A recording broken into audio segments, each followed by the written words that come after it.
Olá, gente, tudo bem? É um prazer muito grande eu estar aí com vocês para conversar um pouquinho sobre casamento, né? Vale a pena lutar ou não pelo casamento? Esse vai ser o nosso tema da nossa conversa. Bom, primeira coisa que eu quero te perguntar, né? Por que você se casou? Pensa um pouquinho. Já pensou? Vamos facilitar um pouquinho mais? Por que que as pessoas se casam? Vamos ver. Um casamento hoje, acho que custa em torno de 50 mil reais, não é mesmo? Aí você casa, quem casa precisa de uma casa. E se você não tiver uma casa, você vai ter que pagar aluguel, vai ter que pagar água, vai ter que pagar luz, vai ter que pagar IPTU, são despesas mensais que surgem. E quando você se casa, acontece outro lance. Você perde a sua individualidade.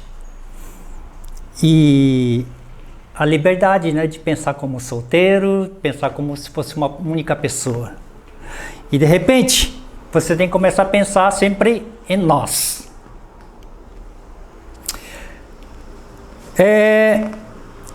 Se você estava acostumado a festas, agora você tem que ir com o seu cônjuge. E você vai ter que ter um outro comportamento. Roupa em dobro, comida em dobro, roupa para lavar aquele monte em dobro, né? E quando vem os filhos?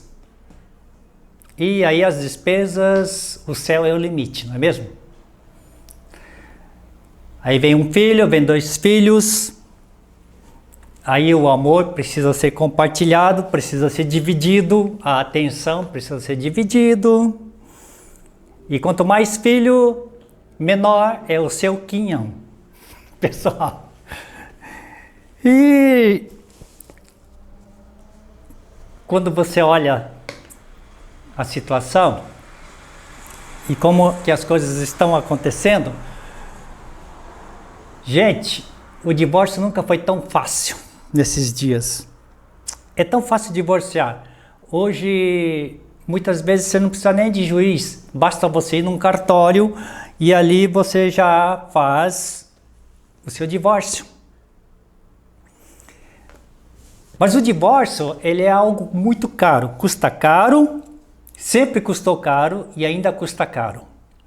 Principalmente se você tiver bens, você vai ter que dividir esses bens. Se você tiver filhos, você vai ter que pagar pensão. E se você não pagar pensão, o que acontece? O camburão vem te buscar. Legal, né?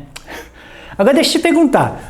Por que as pessoas se casam com todo este custo? Por que você se casou? Se a cada divórcio as pessoas se empobrecem em 50% e aumenta em 100% os seus problemas para administrar.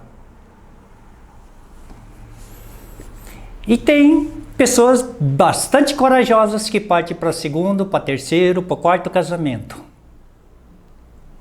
Só tem que ser muito bons em administração de crises. Mas deixa eu te dizer, por que as pessoas se casam? Sabe por quê? É porque o casamento é algo criado por Deus.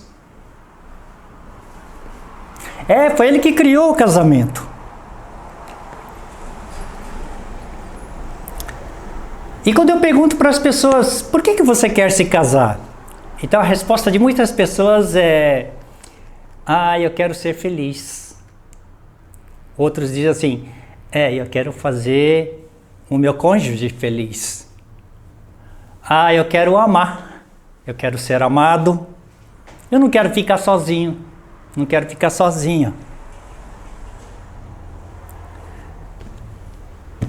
Esquece. está tudo errado. Nenhuma dessas alternativas estão corretas, não é mesmo? Se uma pessoa está buscando o amor, está buscando a felicidade, como que ela pode e tem condições de fazer uma outra pessoa feliz se ela está buscando por isso? Então, a gente tem que partir para pensar um pouquinho por que Deus criou o casamento. Sabe, quando Deus criou este projeto, Ele colocou algo dentro do coração das pessoas. Quando você foi criado, Ele colocou algo como se fosse um chip dentro de você. É algo inexplicável, um desejo inexplicável dentro de você. O desejo de casar, de ter a sua família. É como se aquele grilo falante fosse colocado dentro do seu coração. E chega um tempo em que ele começa assim, cri, cri, cri, cri. Casamento, casamento, casamento, cri, cri, cri. Você precisa casar. Você já não ouviu essa voz? Eu acho que isso é como todas as pessoas, quando chega numa certa idade, o grilinho começa a dar o sinalzinho lá, cri, cri, cri, cri, igual um despertador, né? Sabe por quê? Porque casamento foi criado por Deus. Na Bíblia está escrito em Gênesis 1, 29 e 2, 24, o seguinte. Ele fala assim, Deus abençoou e lhe disse, sede fecundo, multiplicai-vos, enchei a terra, sujeitai-a, dominai sobre os peixes do mar, sobre as aves do céu e sobre todo o animal que rasteja sobre a terra. Aí ele fala assim, como que é possível fazer isso? Como que eu posso multiplicar? Como que eu posso dominar? Como que eu posso governar? Então ele disse no versículo 24, 2:24, por isso deixa o homem, o pai e a mãe, e se une à sua mulher, e os dois se tornam uma só carne. Só que o casamento criado por Deus, ele está baseado numa aliança entre duas pessoas. E a maioria absoluta dos casais, elas fazem essa aliança, consciente ou inconscientemente. Ou por questões culturais, nos casamentos eles fazem aquelas promessas. Promessa clássica, né? A promessa clássica. Qual que é essa promessa? Né? Eu vou te amar, eu vou te cuidar. Eu vou estar com você até que a morte nos separe. E tem mais. Depois no finalzinho ainda fala assim, e para isto eu empenho a minha honra. E as pessoas fazem esse compromisso diante de Deus, lá no altar, diante de do pastor ou do padre que está oficiando essa cerimônia, e diante de todos os convidados, que são os seus amigos, seus parentes. E você está dizendo, as pessoas estão dizendo assim, olha, eu prometo aqui, diante de todos vocês, diante de Deus, como minha testemunha, de que eu vou amar, eu vou honrar, né, e eu vou cuidar dessa pessoa até que a morte nos separe. Bonito, né? É lindo, dá até vontade de chorar. Mas o casamento não é só de coisas bonitas, não são somente coisas boas. Dentro do casamento, desse pacote de casamento, existem também os problemas, existem as dores, existem as enfermidades, existem as crises e existem as brigas. Quem que não brigou? Qual casal que não briga? Todos os casais brigam. E todas as brigas existem por uma motivação, porque existe uma motivação. Certo ou errado, existe. E às vezes por umas simples palavras. Uma simples palavra que um dos cônjuges dirige um ao outro. Encontra a mulher na TPM, aí encontra um marido que veio com a cabeça desse tamanho do serviço, levou um ralo do chefe, e ele não tá para explodir. Daí a pouco ele vem em casa, aí a esposa fala alguma coisa, uma única palavra pode ser o estopim para um grande incêndio. Se você sabia que as brigas de casamento, elas levantam uma labareda, as brigas conjugais são altamente inflamáveis, parece que são alimentadas por gasolina. Por que eu posso suportar a mesma palavra de uma pessoa que não é o meu cônjuge e você relevar isso? Mas se você ouve do seu cônjuge a quem você ama, isso vira um caso de polícia. Por quê? Porque o nosso cônjuge é a pessoa que mais nós amamos. É a pessoa mais íntima de você. E você nunca espera de ouvir algo que te fira através de uma pessoa que te ama.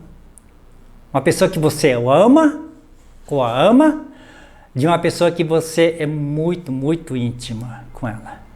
Então, qualquer palavra destas pessoas, elas entram como se fosse uma seta no coração do cônjuge. Isso traz muita dor e a briga então está armada, né? Então, a maioria das brigas que acontece dentro do casamento é em torno de expectativas. Quando você está namorando, quando você está num relacionamento antes do casamento, né, muitas vezes nós não conhecemos a pessoa suficientemente.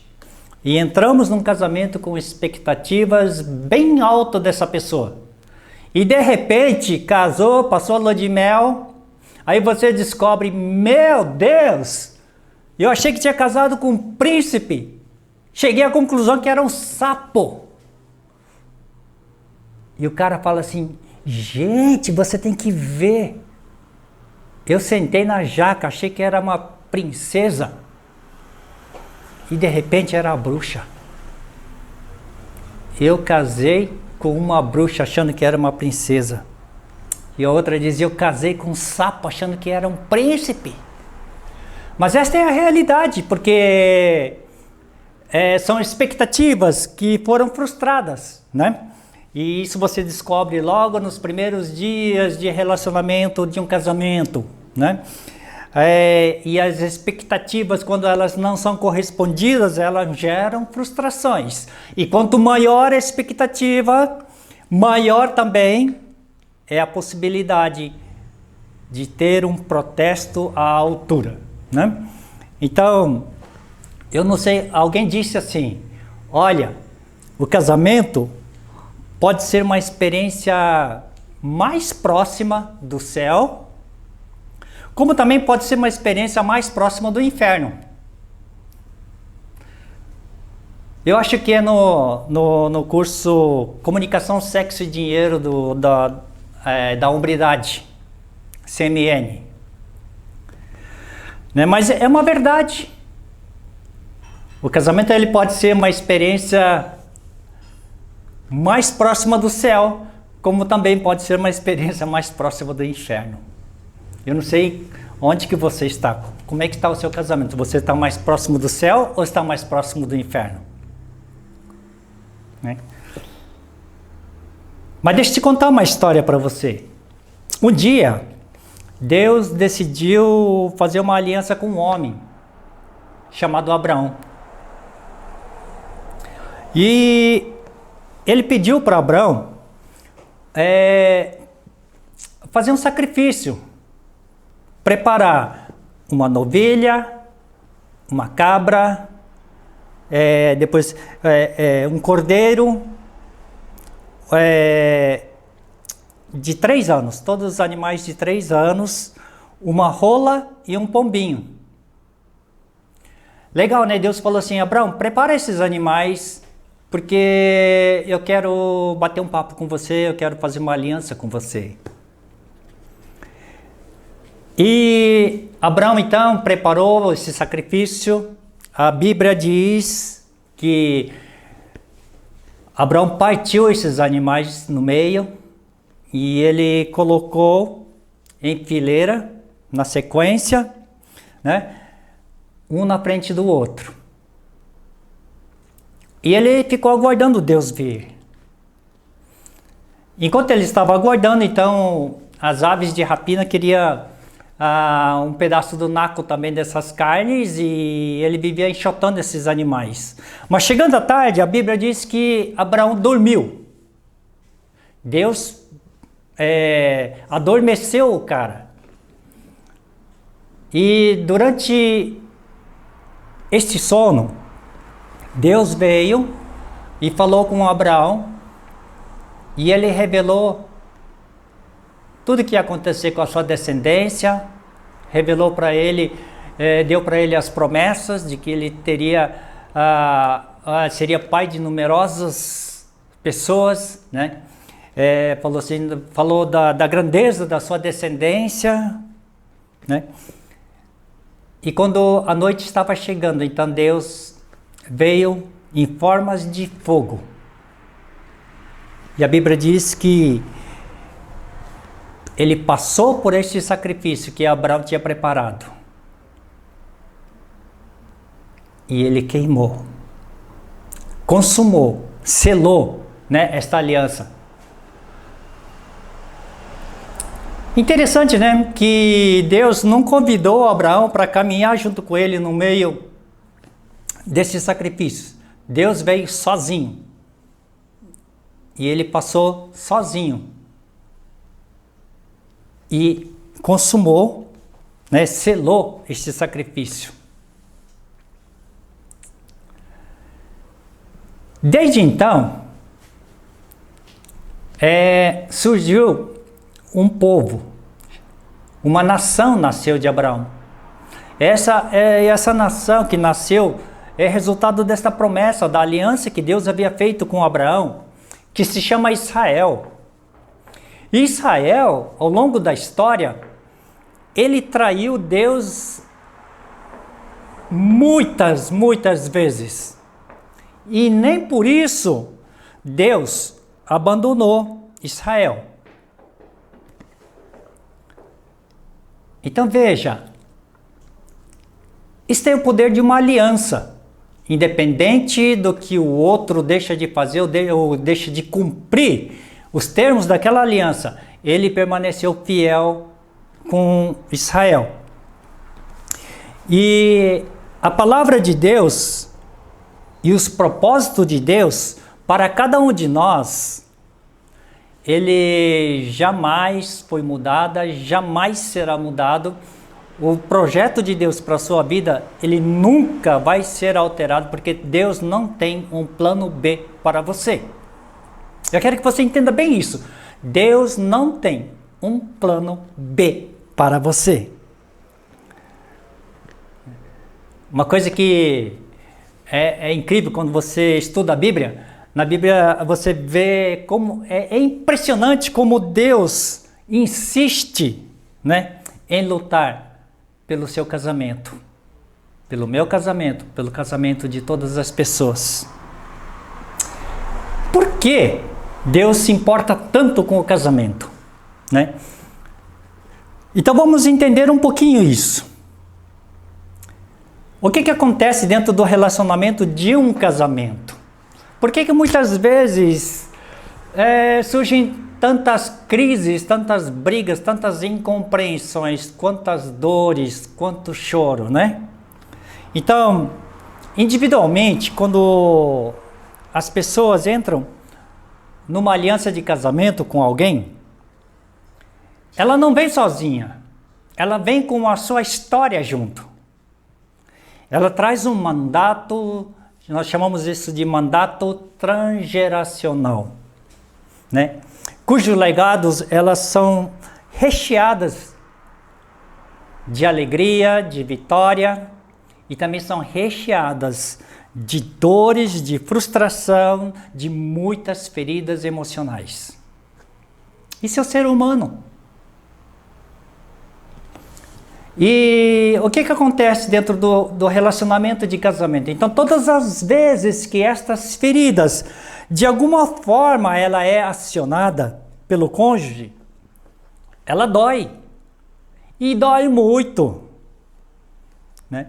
E principalmente quando esta ferida é acionada pelo seu cônjuge, a pessoa que você ama, que você considera tanto, a pessoa que você se entregou por ela. Então, essa dor, ela é terrível, né? Essa dor é terrível. Então, a reação de uma pessoa é imprevisível. Quando uma pessoa que você ama e que você tem em grande estima, ela vem e coloca o dedo na sua ferida.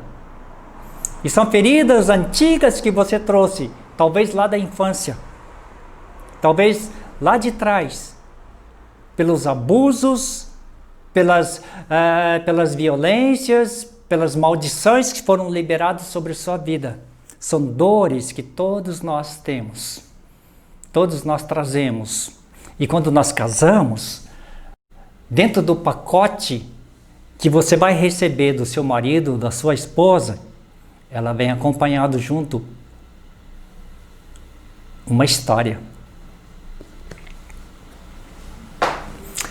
E não é surpresa, mas deixa eu te dizer, a maioria dos casais, elas casam, as pessoas casam sem entender e sem conhecer suficientemente as pessoas. Então, criamos expectativas. Eu creio que todo noivo, toda noiva cria uma expectativa em relação ao seu cônjuge. E expectativas frustradas significam incêndio, é sinônimo de incêndio. Mas você precisa entender que quando você se casou, você tinha uma história, né? Uma história. Eu quero aqui representar você por uma cor. A cor magenta é a esposa e a cor ciano é o marido. Então são duas cores, são duas pessoas distintas com histórias diferentes, cada um traz a sua história e nessa história ela contém a dor, ela contém o sofrimento, ela contém a alegria, ela contém a vitória, ela contém também as frustrações. Então quando você se casa com uma pessoa, então você se casa também com todo esse histórico que as pessoas trazem, o cônjuge traz. Então, Deus diz algo interessante, fala assim, e por isso deixa o homem, né, o seu pai e a sua mãe, e ele se une à sua esposa, e os dois, elas se tornam uma só carne. Então veja só, as histórias, elas se multiplicam aqui, elas duplicam. Né? Então, tanto as alegrias, as tristezas, as vitórias, as derrotas, elas se multiplicam, elas se somam aqui. Porque aqui é criada uma plataforma para uma nova geração. É criada uma plataforma para que a sua descendência comece a partir daqui. Então, você precisa entender que quando eu caso com uma pessoa, eu e ela, nós tornamos uma só carne. Então, espiritualmente, nós tornamos um só no espírito. E com o passar dos anos, emocionalmente também, nós começamos a sentir, até aparentemente alguns casais com longos anos de casamento, elas começam a parecer, a agir muito semelhante um ao outro. Bom, depois do casamento vem os filhos, né? Os filhos são o resultante dessas duas pessoas, né? E os filhos nascem assim, elas nascem roxas. Esta cor roxa é a cor que ele consegue identificar, é a linguagem que ele consegue assimilar. Os filhos, elas não conseguem assimilar nenhuma outra cor que não seja esta. Então eu quero que você entenda bem isso. Então, quando há uma ruptura no casamento, né? Então, os seus filhos, elas deixam de receber o legado, né? Deixam de receber o legado psíquico da família. Então, é como se psiquicamente, emocionalmente, espiritualmente, ele deixa de receber esse legado. Então, não adianta, não tem como, porque Deus, isso aqui é uma proteção de Deus. Deus criou os filhos desta forma. Todos nós, eu só posso receber um legado que vem do meu pai e da minha mãe biológico. Porque eu sou resultante do DNA do pai e do DNA da mãe. Certo? Emocionalmente também, eu tenho o meu DNA espiritual, eu tenho um DNA emocional que vem dos meus pais. Eu recebi metade de cada um deles.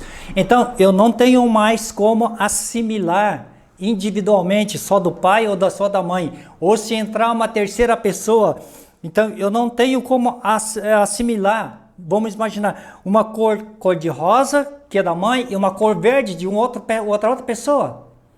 Então os filhos não conseguem mais receber esse legado. Então o que acontece, né? O divórcio, que ela rouba o legado dos filhos. Então ele abre uma frente enorme para o inferno ter domínio sobre a vida dos teus filhos.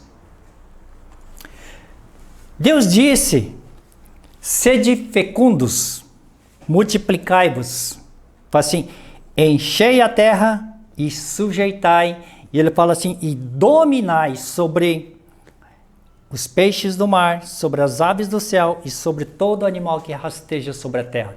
Então Deus falou assim: multiplicai-vos, filhos, fazei filhos. Depois, junto com seus filhos, dominem, em outras palavras, governem a terra. Então, o projeto de Deus para a família é que você multiplique e junto os pais com os filhos, eles sejam governadores da terra. Então, quando há um rompimento, você tira e rouba o legado, você destrói o legado do seu filho para que ele seja, que domine junto com você, que seja um governador. Principalmente se o filho ser bem novo. Tem muitos pais que já se divorciam depois que os filhos já são formados, né? É diferente daqueles filhos que ainda estão na pré-adolescência, na sua infância, na sua infância fundamental. Então são os momentos em que eles mais precisam de receber este legado dos pais, e quando há um divórcio, então há um rompimento e ele deixa de receber este legado. Então o que acontece é que os filhos, eles deixam de receber a coisa mais importante, que é o legado dos pais, para que ele prospere, para que ele governe em todas as áreas, todos os desafios que tem nessa terra. Então ele fica de alguma forma alijado, né? De alguma forma ele fica devendo e ele não consegue governar. E muitos pais justificam que é melhor brigar do que brigar diante dos filhos, é melhor divorciar por causa disso, do que viver brigando. Mas eu quero te dizer uma coisa, as brigas conjugais, elas são motivadas geralmente por ego. Né? Então, nenhum dos dois lados estão dispostos a abrir a mão, né, dos seus direitos. Né? É uma briga por direitos. Eu quero isso e eu quero isso. Né? Isso tem gerado tantas dores, tanto sofrimento para os filhos. Então ele diz assim, olha, eu vou pagar, né? Eu vou dar dinheiro. Às vezes os filhos podem ser muito bem profissionalmente, pode ser muito bem colocado dentro da sociedade como um profissional, ter bastante dinheiro. Mas todos os filhos que eu conheço, de pais que foram divorciados desde cedo, ela tem um semblante de tristeza. Tem um semblante, um vazio na sua alma. Pode ter dinheiro, pode ter muitas coisas, mas enquanto ela não for curada por Deus, ela vai carregar um vazio, um semblante de tristeza. Porque os pais não permitiu, não doou, né? Não deu este legado que eles precisam. Então eu te pergunto, né? Não há dinheiro que possa comprar este legado e esta bênção para os seus filhos. Agora eu te pergunto, vale a pena lutar pelo teu casamento? Vale a pena?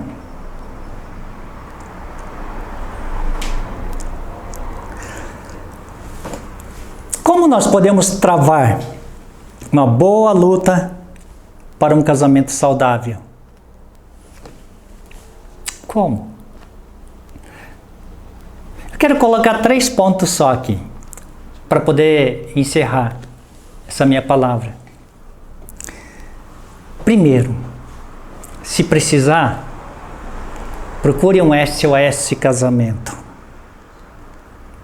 para estancar a hemorragia do seu casamento. Se precisar, antes de tomar qualquer decisão, procure. Isso é para o casal, marido e esposa.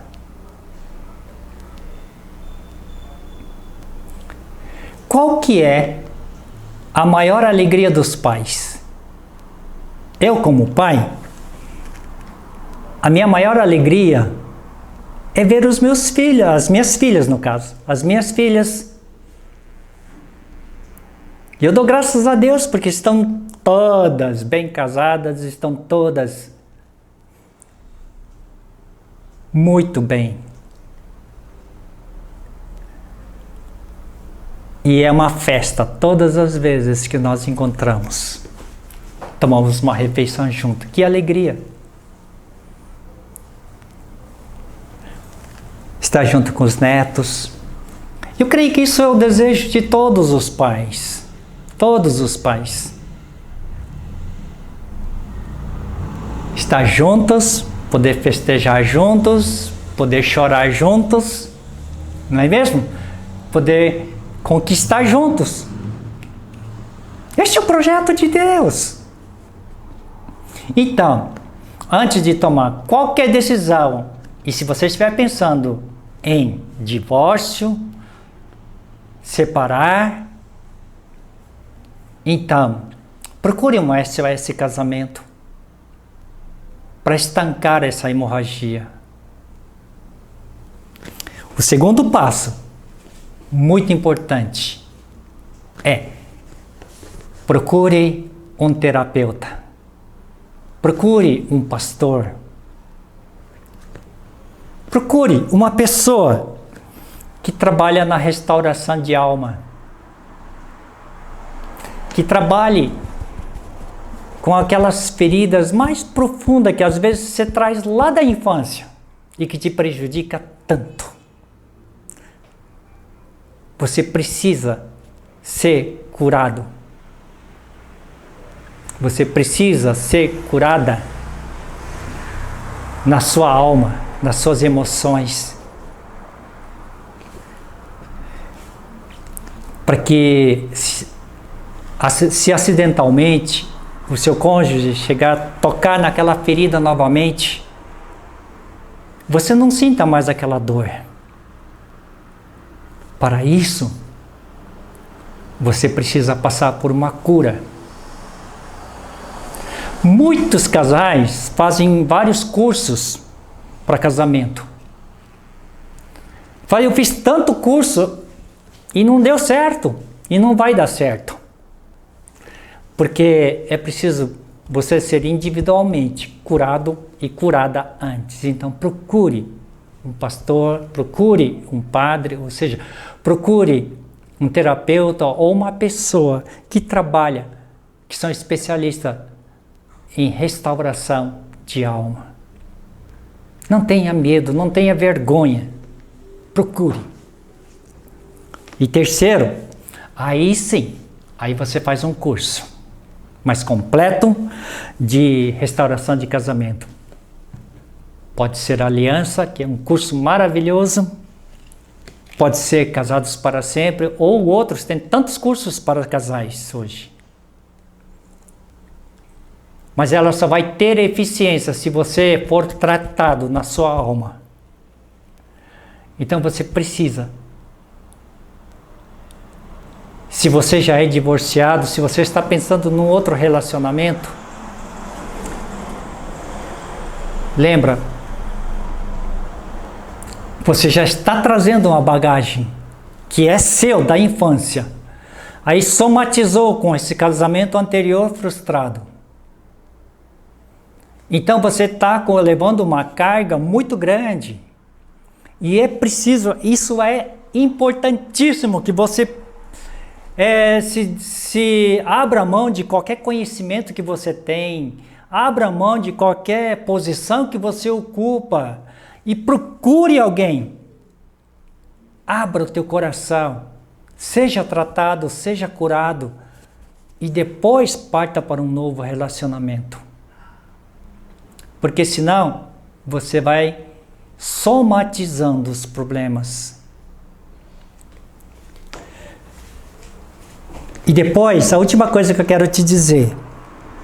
Não importa a história que você traz. É a tua história. Você pode falar assim, rapaz, é porque você não conhece a minha história. Por isso que você diz isso. Mas eu quero te dizer que a tua história é bênção. A tua história é linda. É linda, ela é única. Não importa o que tenha passado, o que tenha acontecido, o que está registrado nesta história. Mas ela é linda, ela é única. E ela é um instrumento poderoso nas mãos de Deus para abençoar as pessoas. Então, não se envergonhe da tua história. Seja curado. Seja curada. Porque essa história é você. Essa história é você, cara. Você não tem como fugir dela. Quanto mais você correr, ele corre junto com você.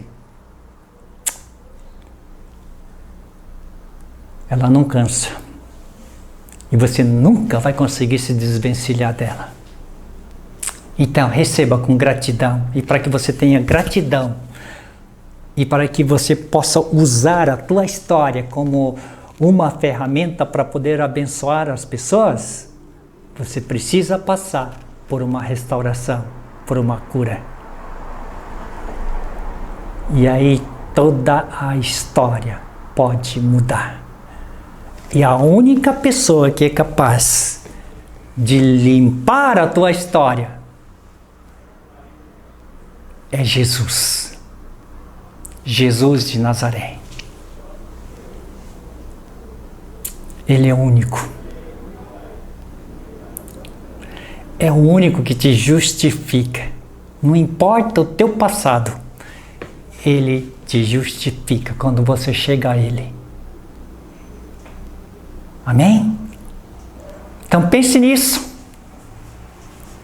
Obrigado por você estar aqui com a gente. Obrigado por me ouvir.